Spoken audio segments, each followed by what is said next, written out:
આજે તો ઇન્ડિયા જીતી ગઈ અને આપણે એને સેલિબ્રેટ કર્યું. તો જય શ્રી રામ, જય દ્વારકાધીશમાં બધા મિત્રો કેમ છો બધા? આજે સવારે ઉઠીને આપણે નીકળી ગયા આપણે દાળ બાટી બનાવવા અને આપણે પહોંચી ગયા ઓસવાલ સેન્ટર.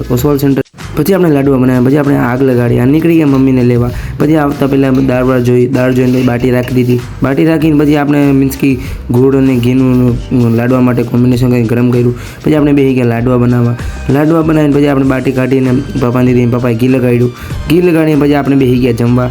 ફટાફટ જમ્યું અને પછી આપણે ઘરે પહોંચીને સૂઈને પછી આપણે બહાર નીકળીને જોયું. બે ફ્રેન્ડ વાત કરતા હતા ઇન્ડિયા પાકિસ્તાન મેચની, તો આપણે જોયું અને પછી બહાર નીકળી આપણે થોડો ક્રિકેટ રમ્યા. પછી આપણે ગયા વાળ કપાવીને એકદમ ચકોચક થઈ ગયા. પછી આપણે પાણીપુરીનું પેકેટ લઈને ભગવતીના ઘરે ગયા. ભગવતીથી અહીંયા થોડું અહીંયા ક્રિકેટ મેચ ચાલતો હતો, એ ફ્રી ફાયર રમતો હતો. પછી આપણે પહોંચી ગયા આપણા ઘરે પાણીપુરી બનાવીને ખાઈને જોયું તો ઇન્ડિયા જીતી ગઈ હતી. ઇન્ડિયાનું સેલિબ્રેશન પછી આપણે સેલિબ્રેશન કરવા બહાર નીકળી ગયા. બહાર જઈને આપણે થોડા ઘણા સિંદરી બોમ્બ ફોડ્યા અને સિંદરી બોમ્બ ફોડી અને પછી આપણે સેલિબ્રેટ કર્યો. પછી બીજાએ સેલિબ્રેટ કર્યો આવી રીતે રોકેટ ફોડીને. પછી બહાર ગયા તો બધા ભાઈબંધો ફ્રી ફાયર રમતા હતા, તો એને ફ્રી ફાયર જોઈને પછી બધાએ જોયો તો બધા ફ્રી ફાયર રમતા હતા મસ્તીના.